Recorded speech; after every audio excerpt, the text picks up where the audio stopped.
Good morning all. This is the ALLPOWERS AP-SS-007 portable solar generator. It's a portable power bank with lithium ion, that is nickel manganese cobalt, cells. Battery capacity is 164 amp hours. Now that's at 3.7 volts, so that gives it a capacity of 606 watt hours. Now looking at the front panel, you can see that we've got two AC outlets here. This is a 230 volt unit. These are world outlets, so they can take pretty much any plug. They can certainly take the UK plug, although I do see one small problem, and that is that the wire will hang down partially over that display. I'll switch the display on, which I can do just by pressing the AC button. Now that doesn't turn on the AC inverter. To do that you have to press and hold, but that's saying hello, 54% state of charge and no watts either in or out of the unit. On the front panel also we have these two lights, so we can turn those on. I think they're 1 watt LEDs. They beep and they also turn on the display when you switch them on. And then the other buttons on the front, as I say, AC inverter, you have to press and hold. This one turns the DC outlets on, and this one turns on Bluetooth, and we'll have a look at the Bluetooth app a bit later on. To turn on the AC inverter, press and hold for about 5 seconds and the AC inverter comes on. On the left hand side of the unit we have a cover here over the cigar lighter 12 volt output. We'll have a look at the voltage on that and the current capability. There are two inputs here. This one is for the supplied AC adapter, which we'll have a look at in a minute. That I believe is a 5521 socket, and this one is intended for use with ALLPOWERS solar panels, which will have a lead terminated in an Anderson power pole. This is a PP15 connector. On the right hand side of the unit there are two connector arrays. Now this one is USBs. Two of them are a different color to the other one, so I'm expecting quick charge 2 or 3, probably 3 on that. There's also a USB type C. Now this one is interesting because not only is it an output, but it's also an input. You can charge this power bank through that USB-C connector. Here there are two 12 volt outputs. They're 5521s, I believe. I'll just check that. No, these are 5525s. So the pin here is 2.5 millimeters. The barrel diameter is 5.5 millimeters. I'll just check these 12 volt outputs. Yeah, these are 5525s because the 5521 plug doesn't fit, but the 5525 does. Things supplied are the manual, also a power supply. Now this is a multi-voltage input. Output is 20 volts at 5 amps, and the plug on the end is a 5521. And also for this unit, a UK type plug here with a figure of 8 connector on the other end for the power supply.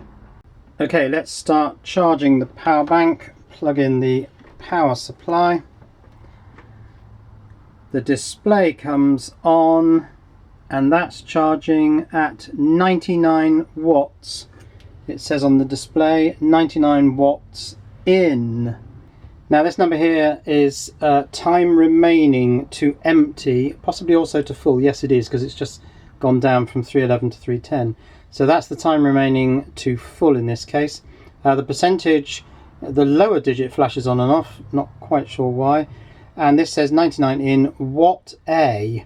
Not entirely sure what the watt A means, but I'm going to treat that as watts. First test is of the 12 volt DC output on the barrel jack there. I've got 2 amps currently being pulled. Let's turn up the fine control. 3 amps, 4 amps, 4.8, 5.09. This should have a 5 amp limit. 5.5. This is beeping, and it's cut the power. So yeah, the 5 amp limit is working. Okay, next test is the 12 volt DC cigarette lighter output test. So we'll get some current running through there. Let's go for 10 amps on the course. That's all I can pull. We've got 1.19 volts. That's interesting. Let's take that back and see at what current that starts to drop away. It looks like this one is protected simply by lowering the voltage. So I've got 12.4 volts at 9.25 amps, 9.9 amps, 12.3 volts. Immediately you hit 10 amps, it drops to 1.26 volts. So that one doesn't cut out, but it is protected against overcurrent simply by the voltage falling away. Right, let's check the USBs. First I'm going to turn off the DC. Yes, that does turn off the USBs. So you need the DC subsystem on to have USB.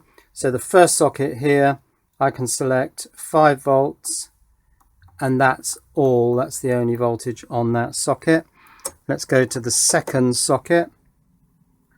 That's come up as 5 volts, about 5.2, but I can also select 9 volts, that's 8.88, and I can also select 12 volts, so that's Quick Charge 3 compatible.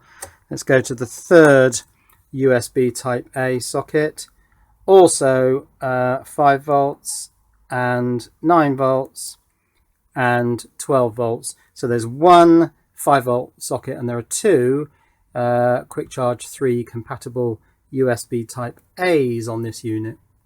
Let's try pulling 3 amps from the first USB type A.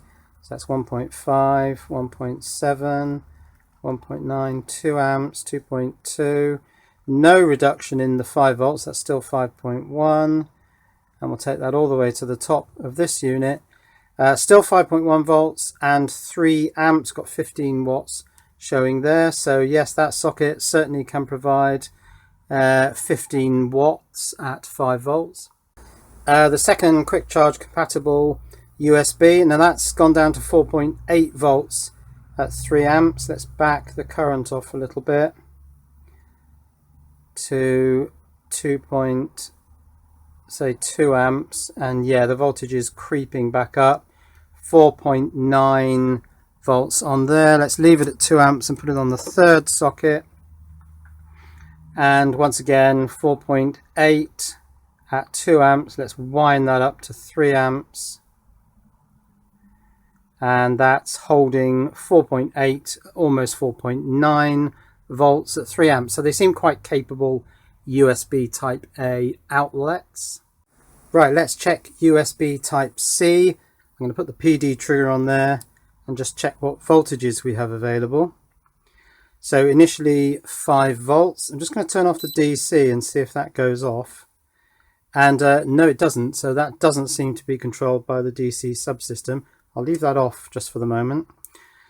We can trigger 9 volts, also 12 volts, green on here, 15 volts, and 20 volts. So we've got the full range of voltages coming out of the USB Type C connector. Right, now let's try plugging in my RAVPower power bank and see what we get on the Ruideng tester. Okay, so that's 20 volts at 1.5 amps, so that's 30 watts coming out of USB Type C. Now you'll notice that the display on here has switched to 34 watts. If I take this back out, it shows the input watts, 99 watts coming in from the AC power adapter. But if I plug in something on the output, just wait for this to switch on, this flips over. So it shows you either the output or the input, but not both at the same time.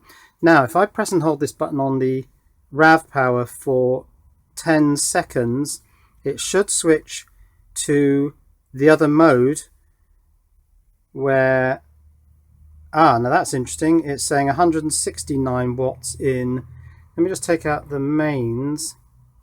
So now the RAVPower is actually supplying the power bank with 70 watts. Now there's nothing recorded on here other than voltage. it doesn't show current going in.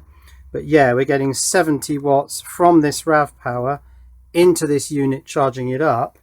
And we can also plug in the mains power pack, and then this goes up to 170 watts, the 99 plus the 70 coming in. So we're dual charging it, and that seems to work. And when the RAV power is outputting, it can actually output 60 watts. So it's doing 19.8 volts at 3.15 amps. And I don't know whether you can see that, but it's 62.6 watts going from this power bank into the portable power station. In addition, of course, to the 100 watts of mains coming in. So 167 watts in total going in to the power station. So I think that's a really neat feature. You can charge this from the USB Type-C. Now, some of the folding solar panels have a USB Type-C output, so you could charge this from the input on the left from one solar panel and possibly the USB Type-C at the same time. Something I'd like to try when the sun comes out. So now I'm charging the ALLPOWERS from 2 solar panels. Unfortunately, there's not a lot of sun, so we're only getting 9 watts coming in. But what's interesting is that this Jackery panel here, I'm actually using the USB-C connector, and I'm going into the USB-C connector on the ALLPOWERS. Now on the Power Oak panel over there, I'm going first to MC4s, then to a 7909 connector, and then into the Anderson power pole on the ALLPOWERS. And if I take out the USB-C, it goes from 9 watts to 6 watts, so there's twice as much power coming in through the MC4s as there is on the USB-C, but the numbers are so tiny that it's really quite difficult to tell. But yes, you can power it with 2 solar panels simultaneously, as long as one of them has a USB-C output. Now unfortunately there's not much going on up in the sky there, and the weather forecast's not looking terribly good in terms of sunshine for, well, at least the next 2 weeks. So I'm going to have to do some sort of video supplement related to solar charging on the ALLPOWERS portable power station. Well, momentarily it's a little bit brighter in the sky, and what I didn't realise was the sun's so low in the sky that I needed to elevate the 2 panels. So there they are on my panel frame, and we are getting 35 watts. The contribution from MC4s on the solar input is 19. Add to that the USB-C, and we've got 35, so that's 16, I think. That's dropped a bit now. Yeah, so those are the contributions from the USB-C solar panel and the MC4's solar panel. Right, let's do some AC output tests. Now you see what I mean about plugging a plug in there, because on our plugs the wire comes downwards. It is partially blocking the display. So I'm going to put that one in this side because we do want to be able to see the display. Let's turn on the AC outlet. Press and hold the AC button until that turns on. The fan briefly powers up. There's a fan on this side. Let's turn off the DC. Okay, I'm going to turn on my oil-filled radiator. I think the initial power is 800 watts. So that's beeping. It doesn't like that. There's a little fan heater built into this radiator.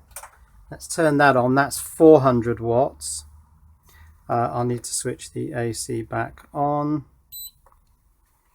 and see if it can sustain 400 watts. It should be able to, because it's rated for 500 watts continuous and 1000 watts peak. So yeah, the little fan heater is running. This is climbing quite slowly, but 336, 360, 340. Okay, that's settled down. at around 350 watts, so it seems happy to sustain that. But then if I turn on the oil filled part, which will put a massive load on this, not happy, and it shuts down. Let's just look at the correlation between the two watt meters. This plug-in watt meter is saying that the fan heater is pulling 380 watts, and this one is showing 370. The fan has come on the inverter, but this is moving around quite a lot, up to 415, 390, 370. So it does vary quite a bit, and the fan heater is about 385 watts. One thing I've noticed, if you turn the inverter on with no load connected, because it draws a small amount of energy, power, it's showing 6 watts on here, it doesn't show you then what's coming in, and it does look like it's still charging from the mains adapter, but you can't see it, so you have to turn off the AC subsystem, and then you can see the 100 watts that's coming in from the AC adapter. So it's now saying 100% full on the percentage indicator. This is no longer flashing, but it is still pulling in 98 watts from the mains power supply, so I'll leave it until that reduces to 0. It's presumably doing balancing and or absorption, that sort of thing at the moment. So I've been charging this unit and it's now at 100%, but the charger continued to charge for a couple of hours. The power in is falling more and more, so I'm going to wait till that falls down to 0. That means that this thing is absolutely full. Then I'm going to run a full discharge test at around 400 watts, I think, into an ant miner, and I'll monitor the total watt hours on this meter. Okay, the display has gone off, so let's take out the AC adapter, switch on the AC pure sine wave inverter output. That will switch on the ant miner, and I will reset this monitor and we'll do a full discharge test. I'll try and get a better picture of that. So the miner is running, we're discharging at 340 watts, and I will clock up the total kilowatt hours or watt hours as this thing drops all the way down to 0. Now down to 50% on the state of charge indicator. We've been running for 41 minutes. The miner is drawing 355 watts. And so far we've clocked up 237 watt hours. I'll keep going until the end. There's a little bit of warmth on the top here. That's obviously where the inverter is. The fan's running constantly now. 7% left on the state of charge indicator. It's showing there's a runtime of just 1 minute left. I think it might be a bit more than that. We're looking for, well, with a 606 watt hour battery times 0.9 for 90% inverter efficiency, we're really looking for 545 watt hours. So I'll leave it to drop completely out. I'm not sure we are going to get 90% efficiency actually, because it's pretty warm up here. That's got to be 40 degrees plus, possibly a little bit more, and there's very warm air coming out of the fan port. But I'll leave the camera running, try and capture the moment that it shuts off, see if we can get the watt hour reading from this watt meter. And it shut down, and we've got 485 watt hours, which is a bit below where I would have expected it. 545 was what I expected. So what do I think about the ALLPOWERS AP-SS-007 portable power station? Well, despite its rather odd shape, this low height could actually be very useful in something like an RV or a caravan. That could fit on a shelf that another power bank that has the handle built in may not. This one you can fold down, so it does have a very low height, and that could be very useful. The other thing I like is this USB Type-C, which works as both an output, 60 watts, and also an input, also 60 watts. That makes this thing really quite versatile. A good array of input and output connections, and also this Bluetooth functionality, which I have got to work. You can control most of the functions of this, including actually turning the lights on and off using a Bluetooth app. I didn't have a chance to include that in this video, but I'll perhaps do a supplementary video on that Bluetooth functionality. So that's the ALLPOWERS AP-SS-007 portable solar generator. Now there's a whole set of links in the description below. Check them out. Cheerio.